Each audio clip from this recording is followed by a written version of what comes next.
من یک یاری داشتم یک زمان بی وفایی کرده از من یک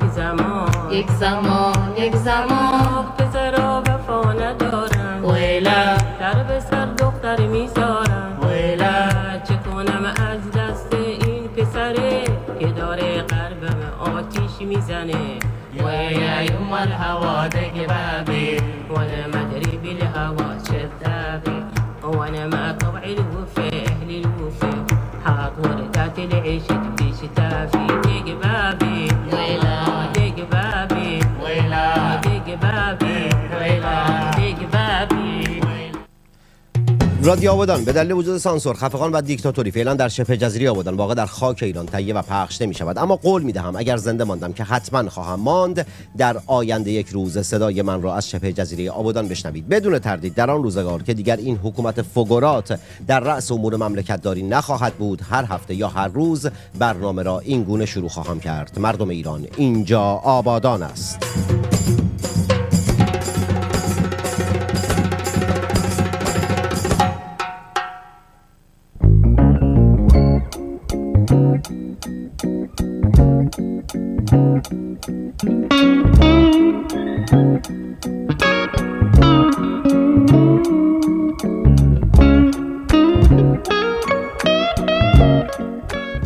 گلای لاله عباسی، قبل از اینکه برنامه رو شروع کنم، این قسمت از برنامه به تمام کسانی تقدیم می شود در کمال احترام که اسمشون هانیه، زهرا، صغرا، کبرا، فاتی، منیژه، اسمت و اسمای دیگر است. قسمت قبلی رادیو آبادان که در مورد اسم دختر ابو رئیسی صحبت کردم، یکی از هموطنان خوشگل و خوش قد و بالا و خوش صدای ما اومد که آقا اسم من هانیه است، به من برخورده. هموطن، من عذرخواهی میکنم، قصد و نیتم این نبود که اهانتی کرده باشم. آقا این قسمت تقدیم میشه به هر کی اسمش هانیه است به غیر از دختر ابو رئیسی. دیگه الان دیگه دلخور نباید باشی، چون که جداتم کردم از دختر ابو رئیسی، دمم گرم از این که جداتون کردم از دختر ابو رئیسی. آقا هدف من اهانت کردن یا توهین کردن نبود. اگر کسی دلخور شده به عنوان یک شهروند محترم و سالم عذرخواهی میکنم. اگر هم که نشدن که دمتون گرم که ظرفیت شوخی کردن داری تو، این امکانش به من میدید که باهاتون شوخی کنم و طنز داشته باشم و اینا. دلخور نشید، بذارید فضای طنز برنامه باقی بمونه. قربون قد و بالای تک تکتون برم. گلای لاله عباسی.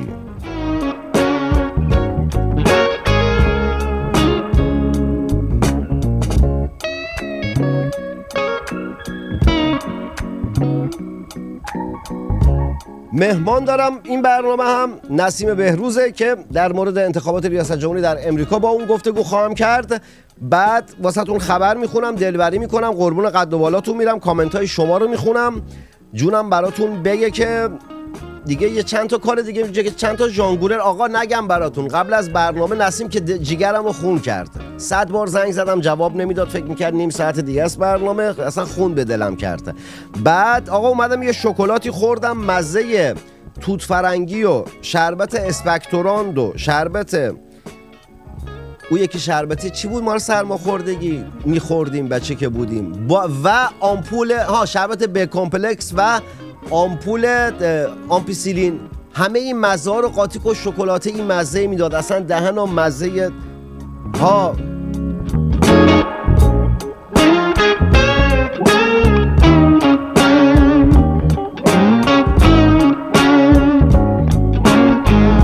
میدونم تصویر دو داره میره و میاد، مشکل از کابل عزیز من، ایراد نگیر، ایراد از تو نیست، مشکل از کابل. لایک کنید، کامنت بذارید، در سوشال مدیا خودتون به اشتراک بذارید. گلای لاله عباسی، شکوفای گیلاس. من اگه قربون قد و بالای شما نرم چی کار باید بکنم؟ شما چقدر مهربونید ملت، چقدر خوشگلید، چقدر تنومندید، چقدر خوشفکرید، اما افسوس هیچ کدوم از این زیبایی ها و قشنگی های شما تا زمانی که جمهوری اسلامی هست به درد نمیخوره.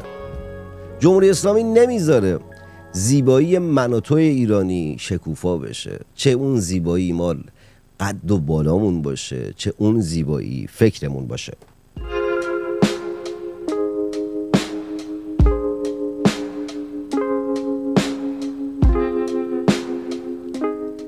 امشب قشنگ رفتم تو فاز پاییز و موسیقی خسته جاز و آره یه فضای پاییزگونه‌ای دارم. تو دلم یه آهی دارم که هرچی فوتش میکنم بیرون نمیاد، نمیدونم چرا. این چه زندگیه توی شرجی، توی گرما، نه آبی نه خاکی. یه طرف دلم یکی داره رخت میشوره، او طرفش یکی همچی داره او رختای میتکونه.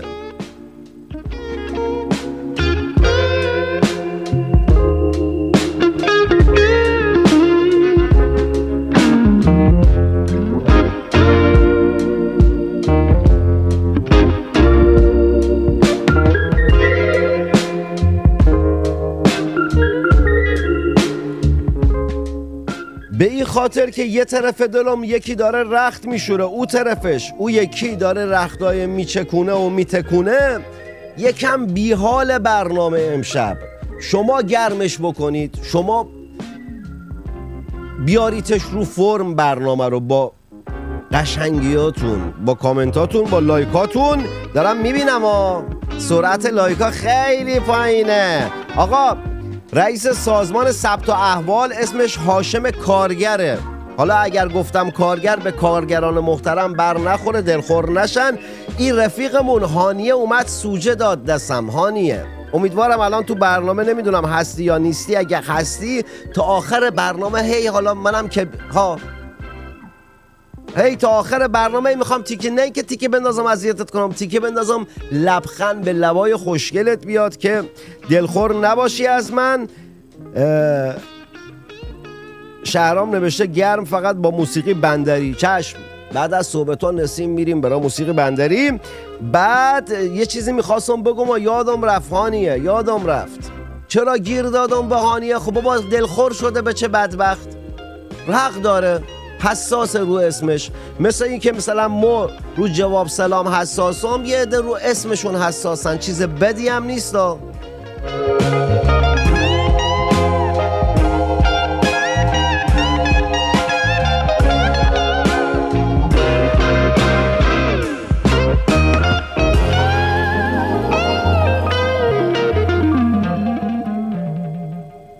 شنونده و بیننده ی مجله تصویری سینما رکس در برنامه رادیو آبادان هستید.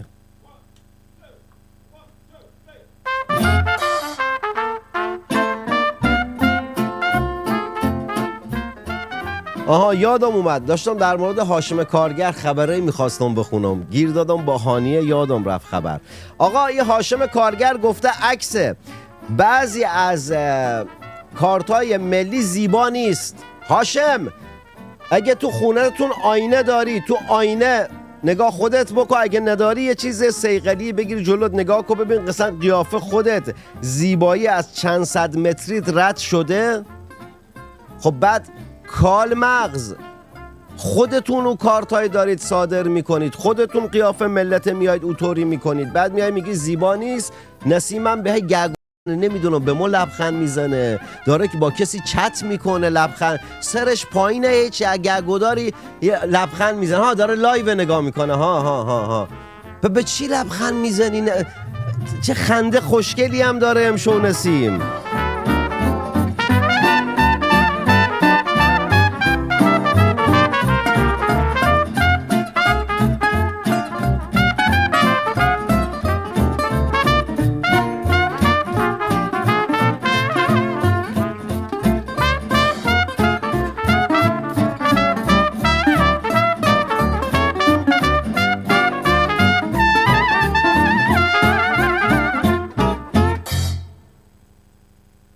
ما ملت انقلابی سرمون درد میکنه برای درد سرمون درد میکنه واسه این که فرقه جنون اصلاح طلب ها بیان وسط یه حرفی بزنن و ما خیلی منطقی جوابشون رو بدیم. اونها برای تخریب به دنبال عقلانیت و شعور نیستند، اما ما برای پاسخگو بودن به هموطنانی که فرقه جنون هستن، اصلاح طلب هستن، به هر حال اونها هم یه روز خوب میشن. حق هر آدمی است که داخل یه پروسه از زمانیش بیمار باشه، مشکل داشته باشه و بعد دوباره خوب بشه. اینا هم همینطوری هم به هر حال خوب میشن. اتفاق چیز بد نیست. مثلا چرا مثلا خیلی ریشه دوونده باشه دیگه قابل خوب شدن نیست، ولی خوب میشن. آره اینا هم یه روزی اینها هم خوب میشند.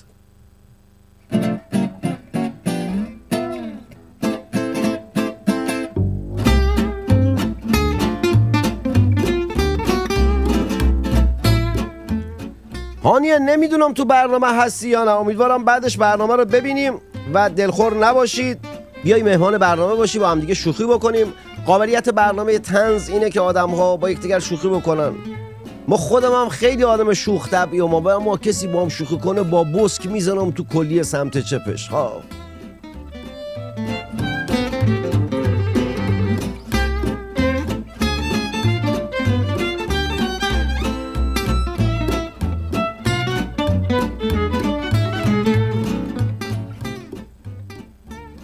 یه خبر دیگه براتون میخونم. نسیم داره چپ چپ نگاه میکنه. پچت نسیم امشو چرا چپ چپ نگاه میکنی؟ چیه؟ اصلا ولکو خبر میخوای نخونم، میخوای بیام سراغ تو. آقا بریم برای یه خبر دیگه. اتاق تعاون ایران، بهمن عبداللهی رئیس این اتاق است، حالا گفته که ایران برای ساخت 150,000 خانه در عراق آمادگی دارد. اول اگه شما بیل زنید دم نشیمنگاه خودتون رو بیل بزنید. این همه از هموطنان ما کارتون خوابی و پارک خوابی و اتوبوس خوابی و اینجور چیزها دارن میکنند و دم نشیمنگاه خودتو بیل بزنه که واقعا اینجوریه. نه اینکه مردم نشیمنگاهت باشن نه، ولی خب آقا در باغچه خودتو بیل بزن دیگه. بعد شما اگه واقعا این کاره بودید، تو اتاق نبودید، تو خونه بودید، مثلا سمتت میشد رئیس خونه تعاون، تو خودت یه اتاق داری در حد یه اتاق اندازه 150,000 خانه در عراق، همون کشوری که 8 سال آوارمون کرد، کودکی من و میلیون ها ایرانی دیگر رو نابود کرد. برای اونا میخواید خونه بسازید؟ بعد برای ماهایی که جنگ زده بودیم، در فقر و بیچارگی بودیم چی؟ ما بچه زنباباییم؟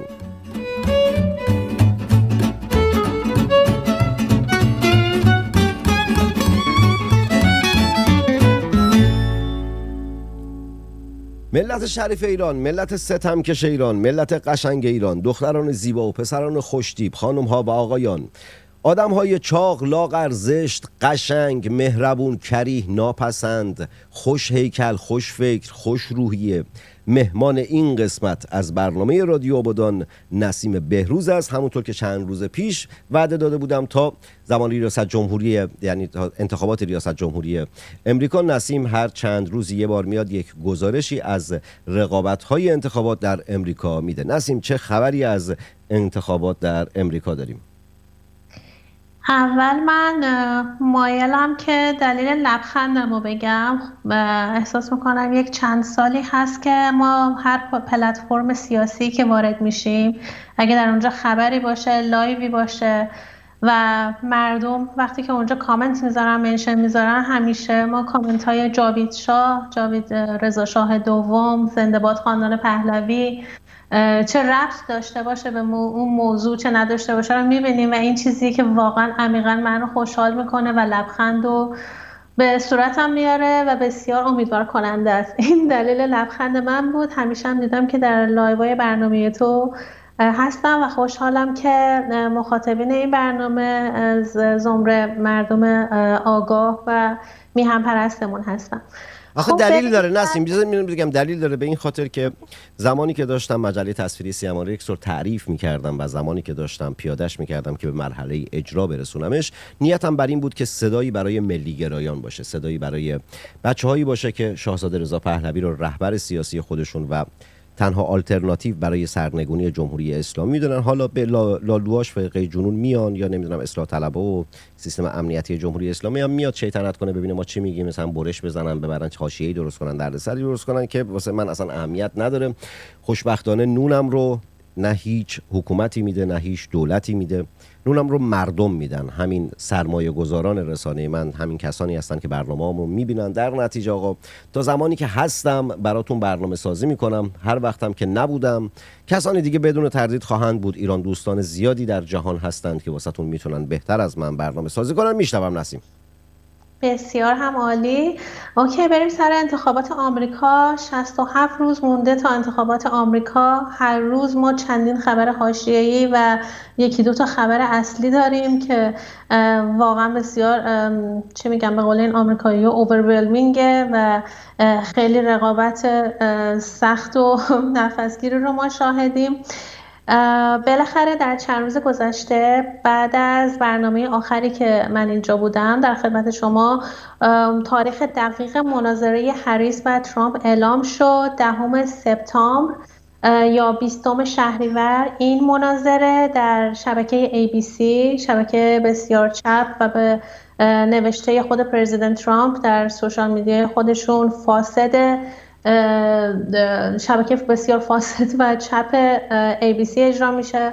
خب داشتم فکر میکردم که واقعا چقدر از حواشی رو بگم، بخاطر اینکه خب خیلی سر مناظره قبلی که بین بایدن و ترامپ بود سعی کردن دموکرات ها یک قوانینی رو برای مناظره ارائه بدن و همه اینها هم ناشی از ترسشون بود. چرا در جبهه جمهوری خواه ها روی همچین مسائلی تمرکز نمی کردن؟ گفتن که باید میکروفون حتما بسته بشه وقتی که یک نامزد داره صحبت میکنه و از این دست قوانین. حالا سعی میکردم بخاطر اینکه هریس مناظره‌ای که قرار بود در شبکه فاکس نیوز در روز 4 سپتامبر برگزار بشه رو رد کرد و اعلام کرد که در این مصاحبه نمیخواد شرکت کنه. البته کمپین خانم هریس و خب سعی کرد برای ظاهر شدن در شبکه ABC، NBC هم یه قوانینی داشته باشن بگن نه باید کنسل بشه اون قانونی که خودمون روش پافشاری میکردیم که میکروفون ها باید خاموش بشه، یا اینکه خانم هریس میخواستن که یادداشت با خودشون بیارن و یک مسائلی از این دست کارها شلوغ بازی ها را مینداختن و پرزیدنت ترامپ هم مثل همیشه با خونسردی میگفتش که قوانین اون دفعتون که به ضرر خودتون یه جور تموم شد و من با هر قانونی که الان باشه فکر نمی کنم که باعث بشه که شما موفق بشید و خیلی وضعیت در کمپین دموکرات خرابتر از این حرف هاست که به هر حال حالا قرار شد که با همون طبق توافقی که بود سر مناظره بایدن و ترامپ همون شرایط هم باشه و این مناظره برگزار میشه. دیروز ما حضور خانم کامالا هریس رو داشتیم در شبکه CNN. این حضور که خیلی جالبه، شبکه CNN اون وقت بهشون میگیم فیک نیوز، شبکه فاسد، دروغگو، مردم فریب، دشمن مردم بهشون برمیخوره.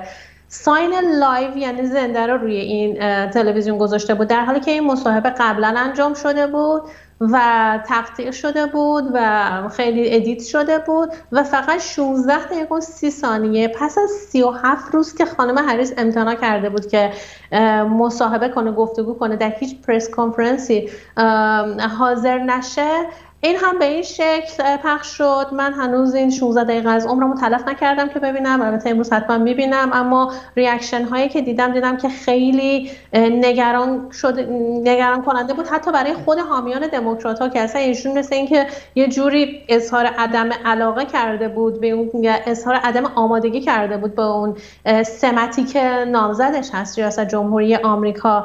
و یک نکته جالب دیگه هم بودش که انقدر که روی زن بودن ایشون مانور میدن که ما یک رئیس جمهور زن خواهیم داشت اصلا به شایستگی اونا، همون مثل جماعت زن زندگی آزادی خودمون که فقط میخوان به بهانه یک سری از افکار پروگرسیو میخوان امتیاز ویژه به یک عده بدن و اون قواعد شایسته سالاری رو زیر پا بذارن. با تیم والز یعنی معاون خودش شرکت کرده بود برای اینکه کمک کنه در این مناظره و این هم نکته جالب دیگه بود. اما بریم سر مسائل مهمتر.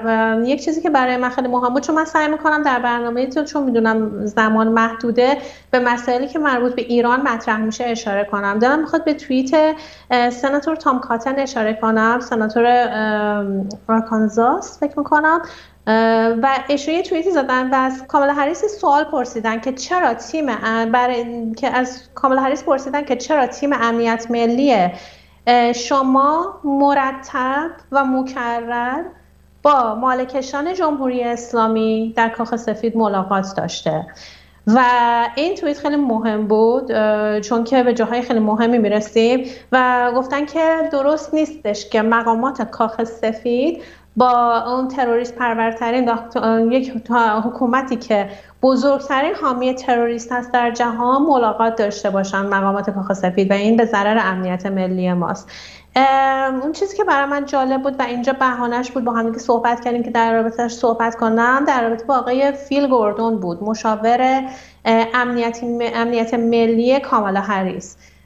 ایشون قرار شکل دهنده سیاست خارجی کامالا هریس بشه در صورتی که بشه رئیس جمهور.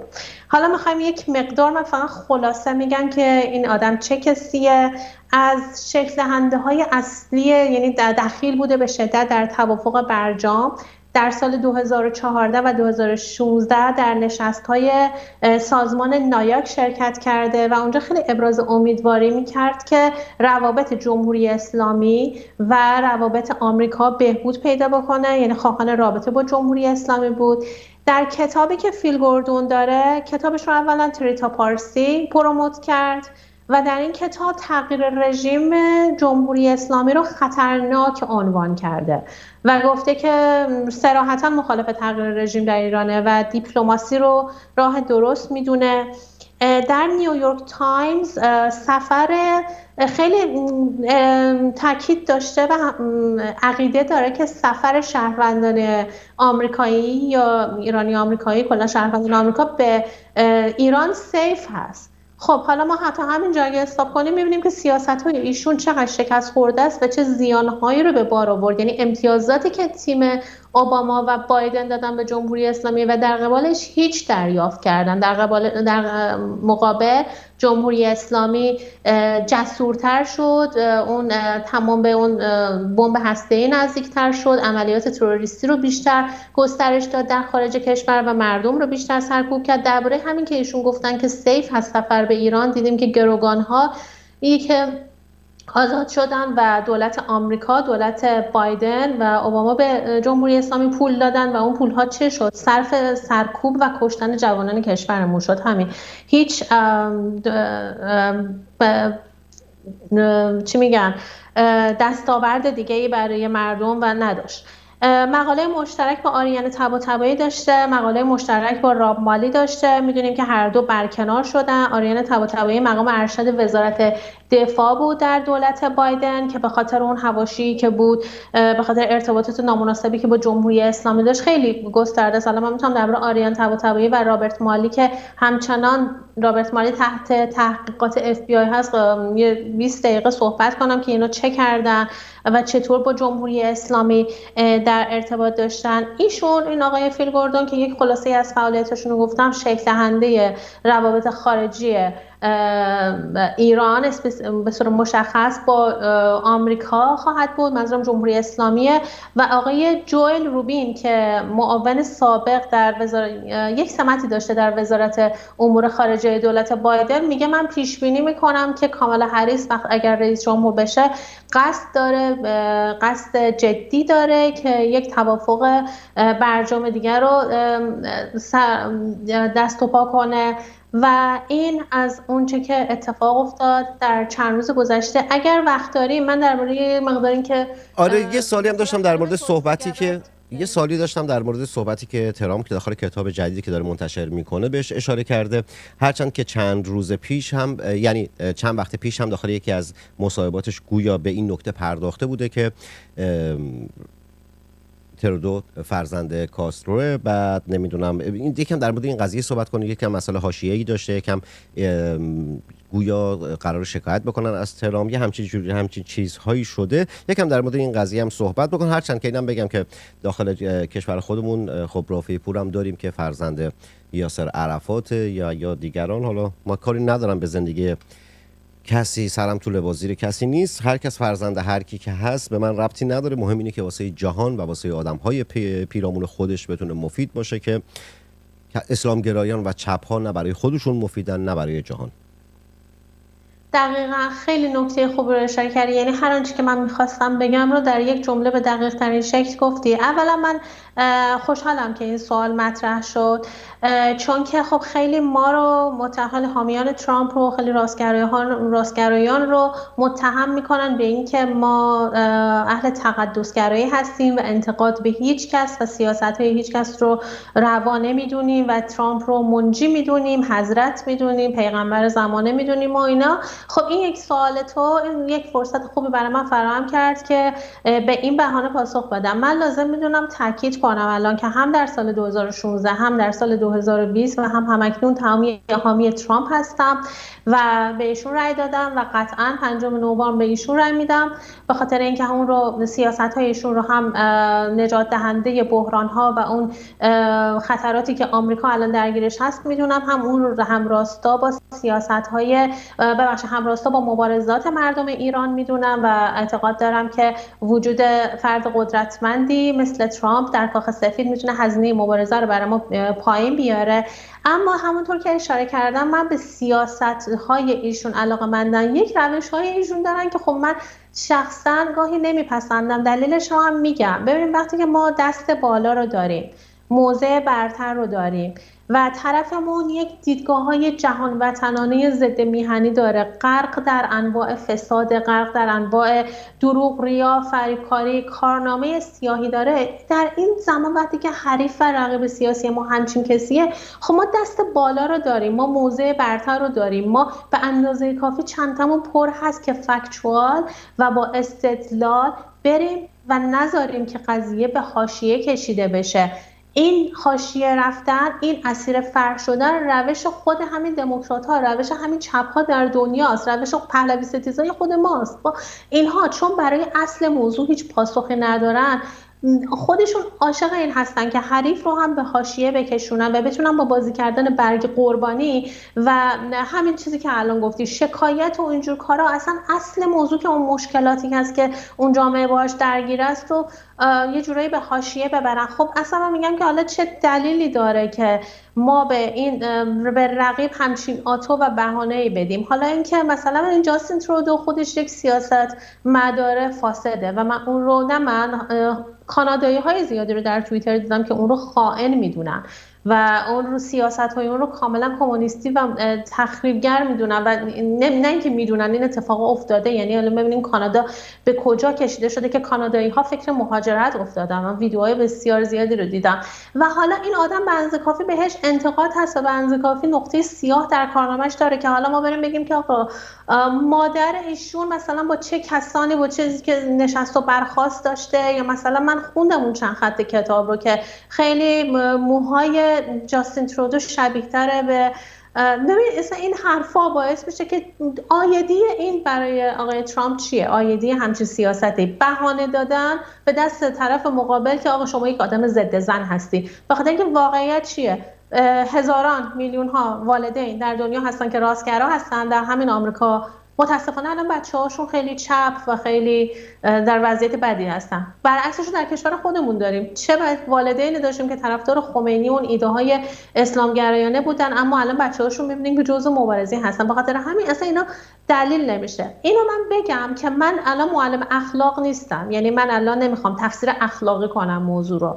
اتفاقا من فکر می‌کنم این عین سیاست مدار بودنه، یعنی اینکه خب ایشون آقای ترامپ که روش خاص خودشون رو دارن، به هر حال یه رقابت خیلی فشرده‌ای هم هست در این آمریکا و از هر شیوهی استفاده میکنن برای اینکه پیروز بشن، ولی من فکر می‌کنم که اینها در نهایت به ضرر خودشون تموم میشه و از دید من بایدن، اوباما، هریس، ترودو، مکرون، اینا سیاستمداران فاسد هستن، اینا خائن به مملکتشون هستن. صحنه و آرایش سیاسی که ما امروز در دنیا شاهدش هستیم، ببین مثل 20 سال پیش نیستش که ما یه حزب دموکرات داشتیم، یه حزب جمهوری خواه داشتیم. اینا هر دو طرف به پرچم آمریکا احترام میذاشتن، هر دو طرف حافظ منافع ملی و امنیت آمریکا بودن. اینطوری نبود که یک طرف طرفدارش بشن افرادی که پرچم آمریکا آتیش میزنن و چفیه میندازن و غیر قانونی وارد میشن، یک طرف دیگه مثلا حامی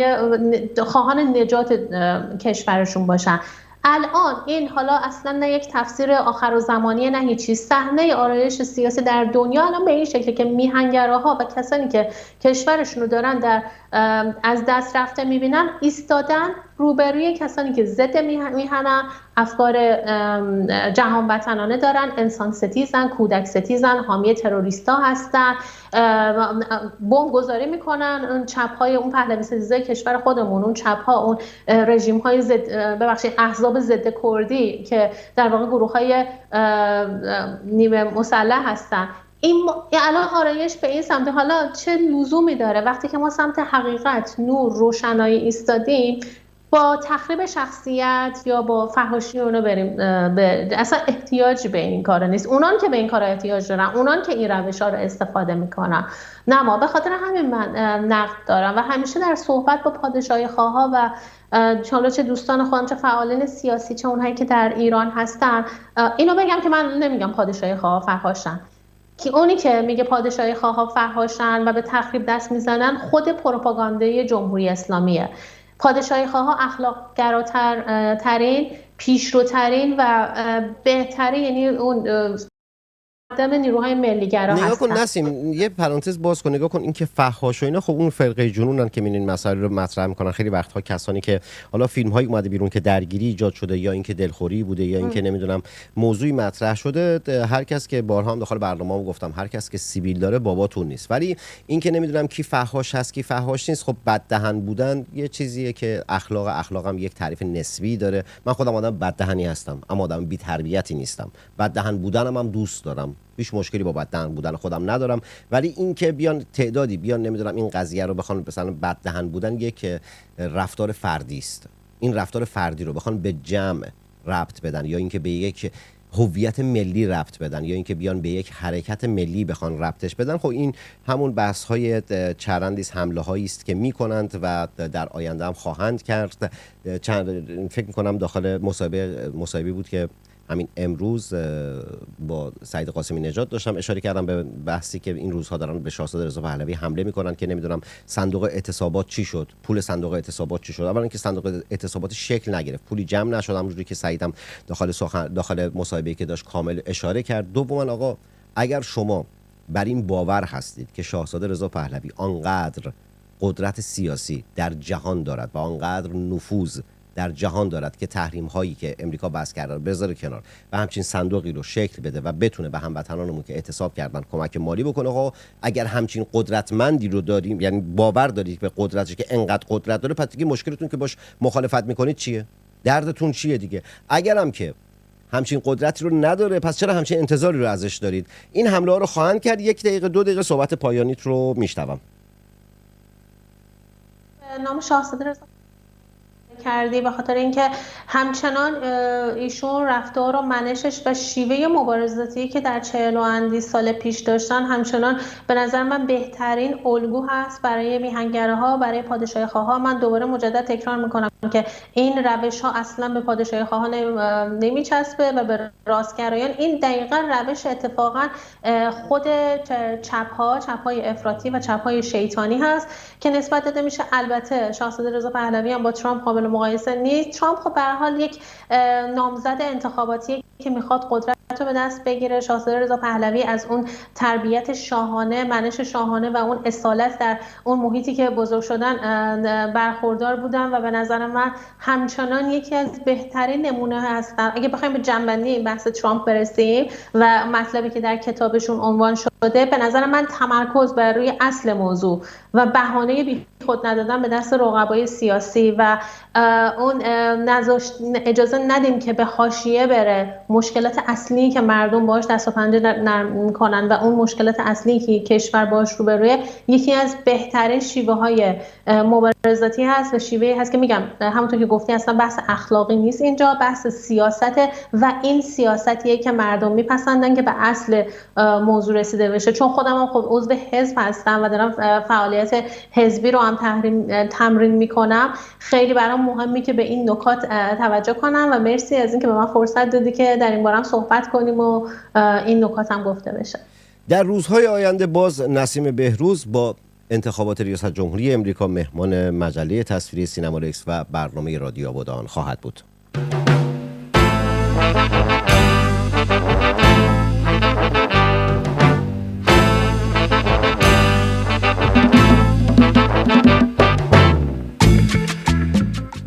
یکی از بچه‌ها کامنت گذاشته بود که نام این بانو چیه؟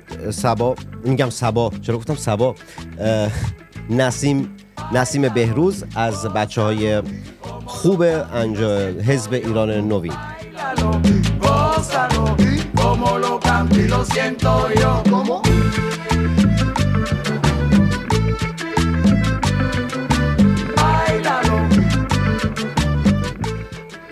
شنونده و بیننده رادیو آبادان هستید. لایک کنید، کامنت بذارید، در سوشال مدیا خودتون به اشتراک بگذارید. میدونم رو کامرای 2 که میره چشمک میزنه تصویر، مشکل از کابل، فکر میکنم کابل مشکل پیدا کرده و کابل رو باید عوض بکنم قاعدتا.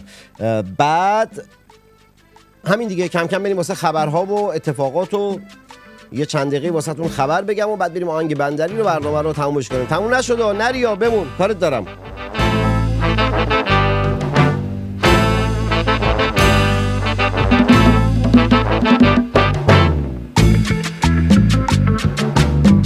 یکم کامنتاتون رو بخونم. کیان گفته که محمد آیا مهتدی و احزاب ضد کرد واکنشی به توهین به مهسا امینی داشتن؟ من ندیدم واکنشی داشته باشن. جونم واسهتون بگی که رادیو آبادان عزیز میان پرست، دمت گرم. بعد نور سوپر چت زد، متشکرم نور. جونم واسهتون بگه که این چشمک زدن کامرای 2 یکم عصبی کننده است، یکم اذیت کننده است، ولی خب دیگه الان کارش نمیشه کرد دیگه.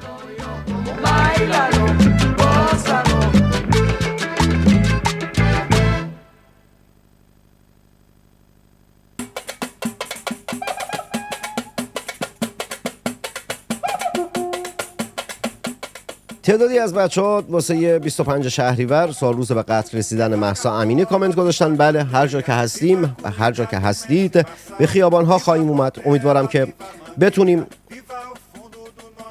دوباره اون کاری رو که باید شروع بکنیم تا به سرانجام برسیم.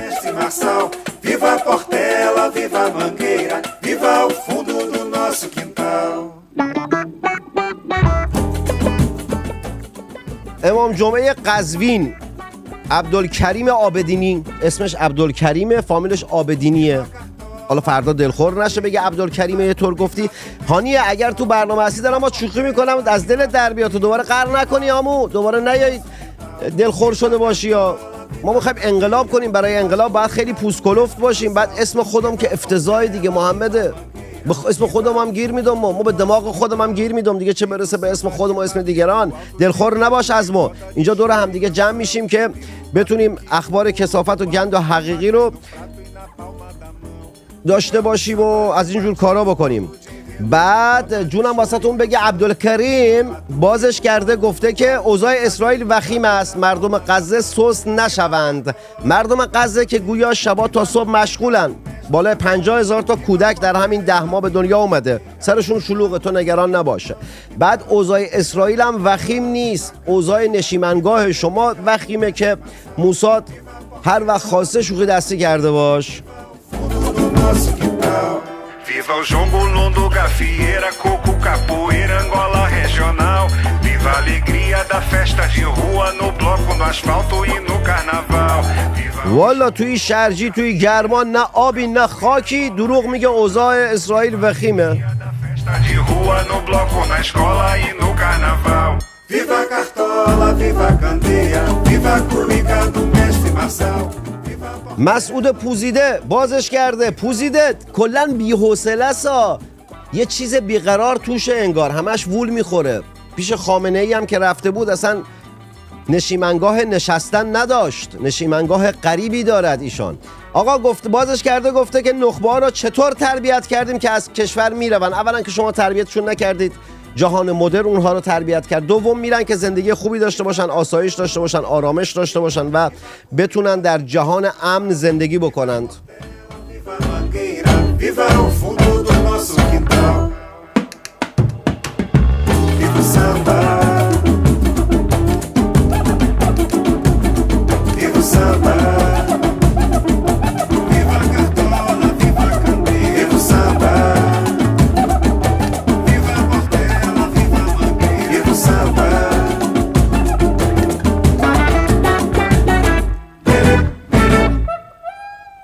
شاید باورتون نشه اما همچنان شنونده و بیننده رادیو آبادان هستید.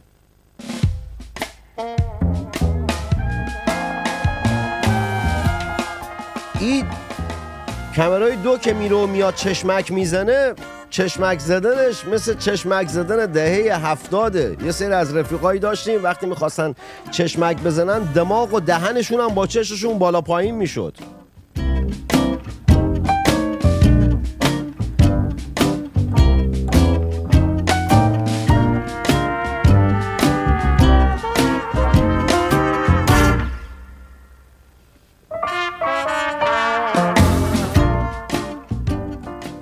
اسماعیل زارعی کوشا بوله که یه پلاک انتهای فامیلت بزن آدرس پستی میشه، مثلا بزن اسماعیل زارعی کوشا پلاک 4 میشه نامه پست کرد بهت، نامه فرستاد داخلت ها. بعد بازش کرده گفته رئیسی در کمتر از 3 سال نزدیک به 40 سال کار کرد. آخه موضوع اینه که تو این 40 سال هم هیچ کاری نکردن به جز خوردن و خوابیدن و چرند گفتن و چرت و پرت رفتار کردن و اینجور چیزها. اگر منظورت از کار همون کثافت بودن و سرقت و دزدی و رانت و اینجور چیزاست، بله اندازه 40 سال مملکت رو به باد داد.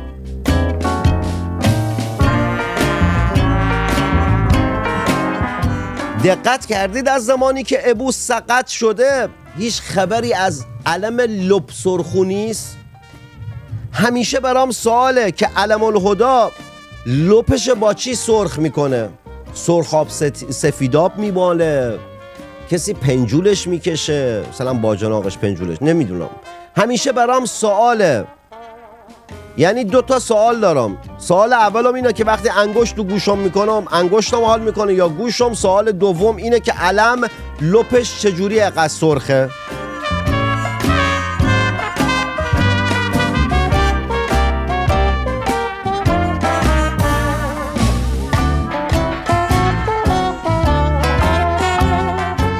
سلامی میگم به بچه‌هایی که تازه ملحق شدن به لایو رادیو آبادان، کسایی هم که ساعت‌های بعد یا روزهای بعد برنامه رو می‌بینن. دمتون خیلی گرم از این که برنامه‌های من رو تماشا می‌کنید. مجله تصویری سینما رکس سرمایه‌گذارش تک تک شما هستید. لایک کنید، کامنت بذارید. الان نسبت به تعدادی که داخل لایو هستن تعداد لایک‌ها رو نگاه کنید. اصلا خودتون خجالت نمی‌کشید؟ زشت نیست؟ چرا من باید بیام این تذکر بدم؟ این چه کاریه؟ این چه مصیبتیه؟ توی شرجی، توی گرما، نه آبی نه خاکی. این کمرای دومونم که چشمک میذاره رو مغزم داره میره.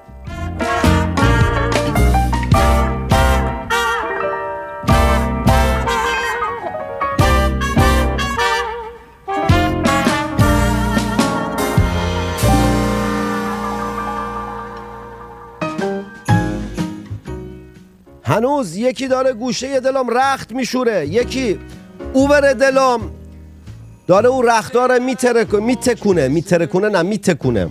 بعد جونم براتون بگه که به باور من تا زمانی که اصلاح طلبها و اصولگراها در رأس امور مملکت داری در ایران هستند، شبه جزیره آبادان و ایران فیلم احمقانه است ساخته ابراهیم حاتمی کیا.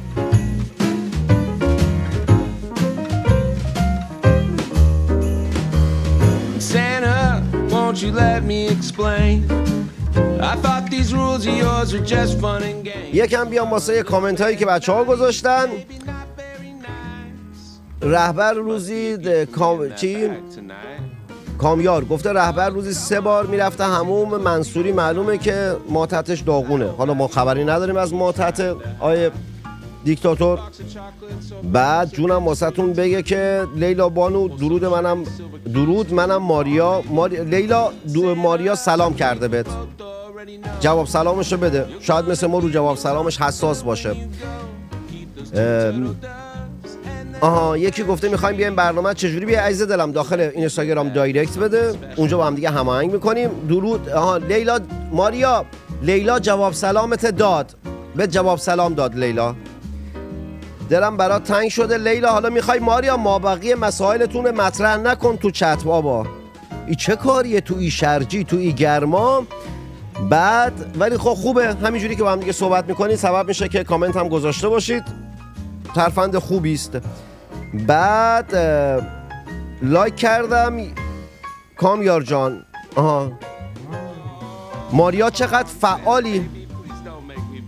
بعد جونم براتون بگه بیایم بالاتر. یکی سوپر چت زد. شهانیوز سوپر چت زد. متشکرم شهانیوز. بعد نورم که هانا سوپر چت زده بود، ندیده بودم من. دمت گرم هانا جان. بعد گلک ماریا همش پیامات تو دایره. ماریا وجدانن یه بار بیاد. ماریا درست دارم میگم؟ نمیدونم، چشم واقعا نمیبینه، خیلی ریزی از راست داخل مانیتور کوچیکه آوردم، چشم واقعا اسما رو نمیتونه درست ببینه.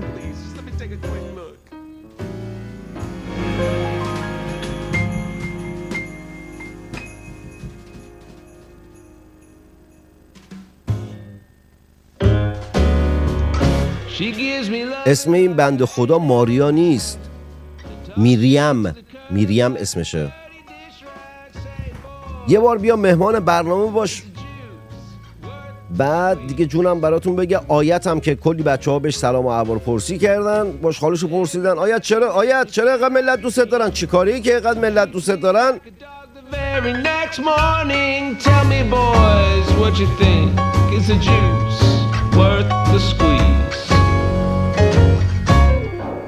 Every time I see her, I tell myself I'm through. اسماعیل پور نوشته شرمنده ما داخلیم سوپر چت یا کمک نمیتونیم بکنیم. عزیزه دارم پاری تنم، بزرگترین کمکی که داری میکنه همینه که وقت تو گذاشتی که با برنامه من سپری بکنیم. صادقانه دارم میگم، بچه‌هایی که داخل ایران هستند بزرگترین سرمایه های من تک تک شما هستید. بزرگترین افتخار من اینه که واسه شما میتونم برنامه سازی بکنم. در ماهای گذشته خیلی پیغام واسم فرستادن که نمیدونم نکن و فلان کن و این کار بکن، از رسانه رفتی اینجوری داری میشی. و گفتم که حاضرم هر چیزی بشم اما کنار مردمم باقی بمونم. هیچ چیز برای من لذت بخش تر از این نیست که قربون تک تکتون برم. همین چند روز پیش باز پیغام دادن که با روی کار اومدن پوزیده و فعال شدن تیم رسانه‌ای ظریف گفتمان ملی گرایی رو دارن میگیرن و فلان میشه. گفتم زی خیال باطل.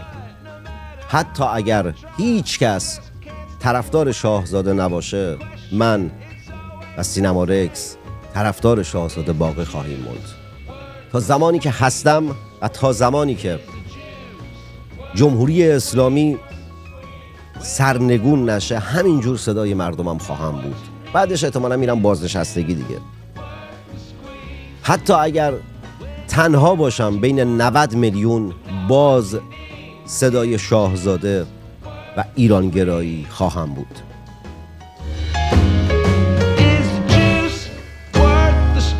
اینو گفتم که خودتون رو خسته نکنید، پیغام پسخام نفرستید. اگر قرار بود که این گونه نباشم تو این 2 سال راه و روشم رو عوض میکردم. در ملیگرایی نه نون هست، نه آب هست، نه منفعت هست، نه سود هست.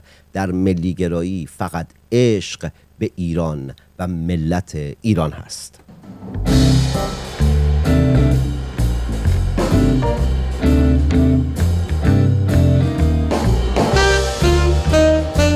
آقا خلاصه شما همه ما تنها. ببینم صدای ما بلندتر و گردن ما کلفتر داخل حمایت از مردم، یا شماهایی که فاند و پول عربستان و دیگر دولت‌ها و کشورها کنارتون هست. من با همین سرمایه زیادم که ملت ایران هستند کارم رو ادامه میدم، با اقتدار هم ادامه میدم و افتخار هم میکنم که برای مردمم برنامه سازی میکنم.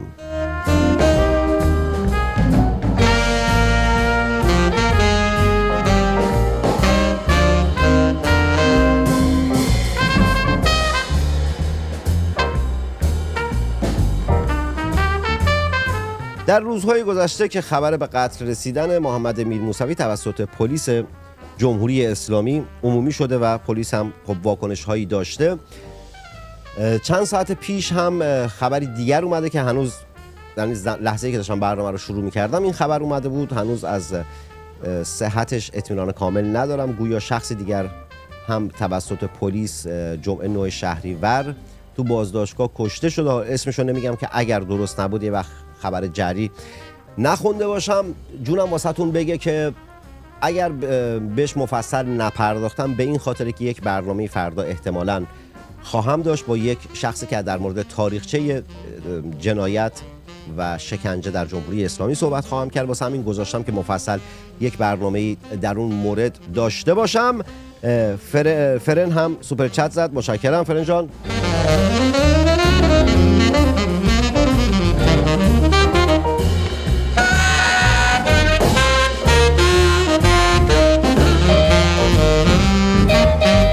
چقدر موسیقی خوبه. جمهوری اسلامی توف تو خشتکت، نذاشتی گوش و ذهن ما از بچگی با موسیقی تربیت بشه که بتونیم از موسیقی لذت زیادی ببریم.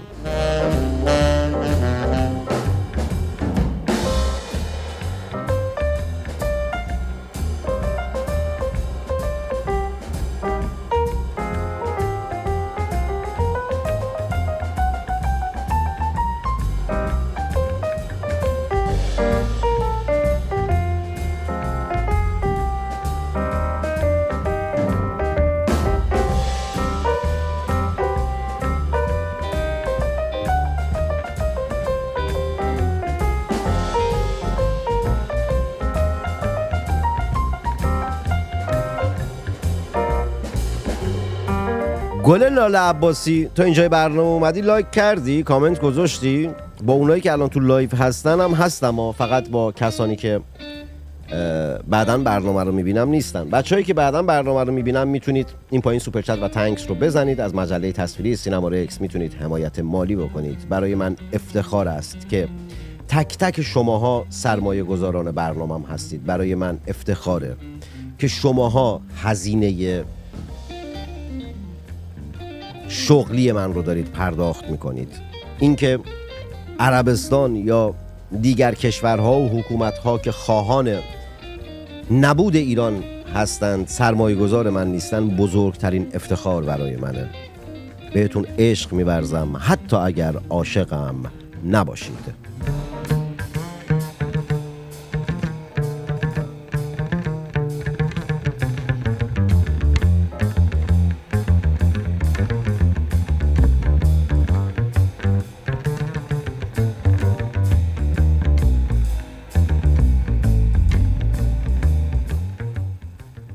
هاشم حسینی بوشهری، بابا تو هم یه پلاک بزن به انتهای فامیلت، شاید بسته ای چیزی پست کردن ملت برات. بازش کرده گفته دشمن جرأت نگاه چپ به آسمان ما را ندارد. والا شاید عکس این قضیه، شاید که نه حتما عکس این قضیه درسته. هر وقت اسرائیل اراده کرد باتون شوخی دستی کرده دیگه. چی بیشتر از این که افسر اطلاعاتیتون رو تو ایران بازداشت کرد، قپونی بازجوییش کرد، فیلمش هم منتشر کرد.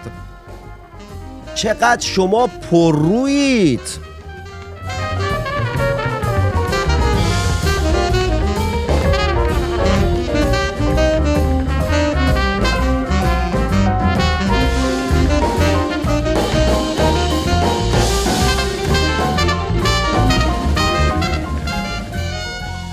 رضا صالحی امیری وزیر گردشگری در کابینه ابو رئیسی بازش کرده، گفته باید تبلیغ کنیم که ایران امن است. میخوان یه تعداد گروگان دیگه بگیرن، یه مقدار پولم به اون عوامل خودشون بود که حالا نمیتونم اسمشون رو ببرم، بعد میرن شکایت میکنن ازمون. به اونا پول بدن که اونا بیان آخر سوشال مدیا نمیدونم فلان بکنن و عکس بذارن و اینجور چیزا، بعد آدما برن جمهوری اسلامی بگیرتشون، گروگانگیری کنه، پول بگیره، بعد پولای بده گروهای تروریستی و اینجور چیزها. ملت تا زمانی که جمهوری اسلامی هست ایران هیچ وقت امن نیست.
خلاصه اینو بهتون بگم، من تنها، تمام شما فرقه جنون و 57 و اصلاح طلبی ها همه با هم دیگه اونور، ببینم من از مسیرم که ایران و ایرانگرایی است خسته میشم یا شماها از ایران ستیزی خسته خواهید شد.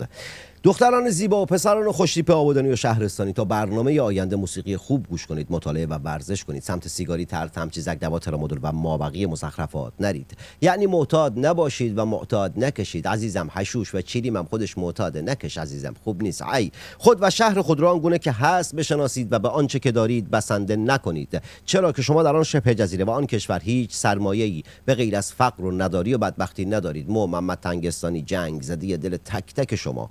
خوشحالم که نویسنده، شاعر و روزنامه نویسی آبادانی و البته شهرستانی هستم. خیلی خوشحالم که میتونم برای شما، حتی آنهایی که درگیر بیماری اعتیاد هستند، خبررسانی و برنامه سازی کنم. تا برنامه آینده جنگ زده دل تک تک شما. برنامه تموم نشده پاره تنام، برات یه موسیقی بندری میذارم که همچین دلت خوش بشه و دلت خنک بشه و بیای بالا.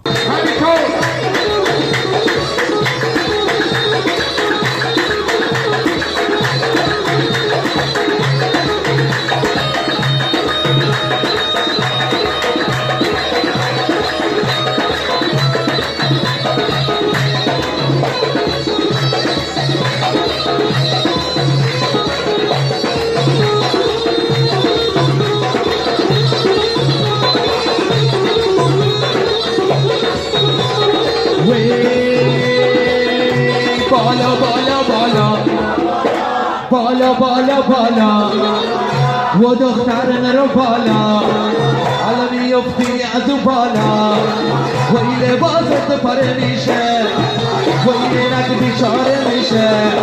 این بالا بالا بالا، این بالا بالا بالا. حالا بیو، حالا دک بزنه. ای بابا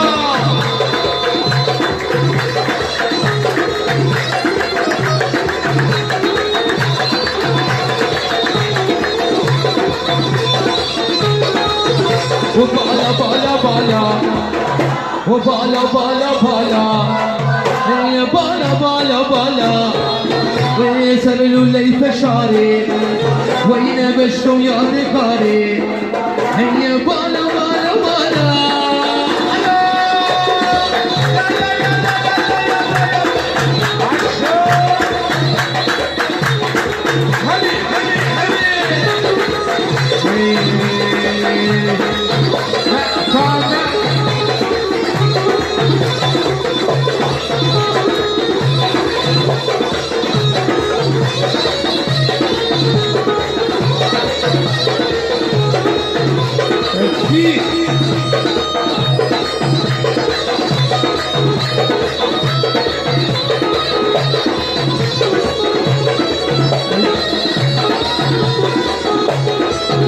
اینجا حرفایی میخواد، دلم میخواد که پیر نشو، دلم میخواد که پیر نشو، عاشق دختر میر بشو وی دلم میخواد که پیر نشو، این عاشق دختر میر بشو وی سلام تو هیدو، سلام تو هیدو، وی سلام تو هیدو، عاشق هیدو. حال دلتون با بندری خوب میشه نه؟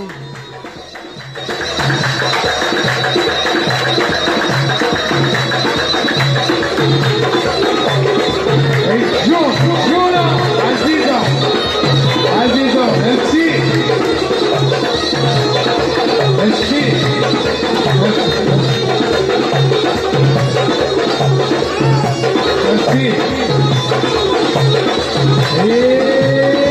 شباش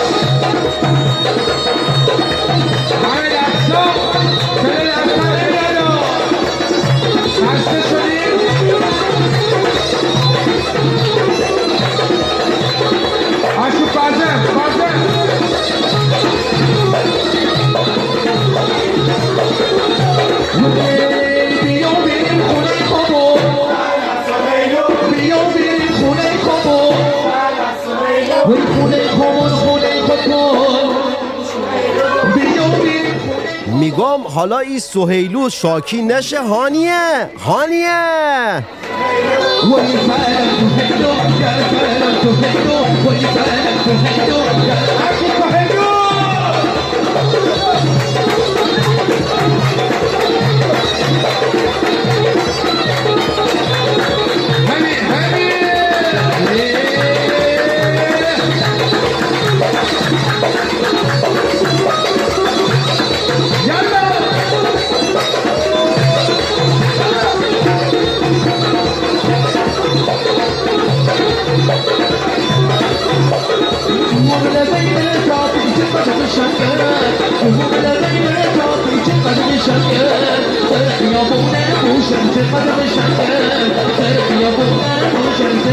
Thank you.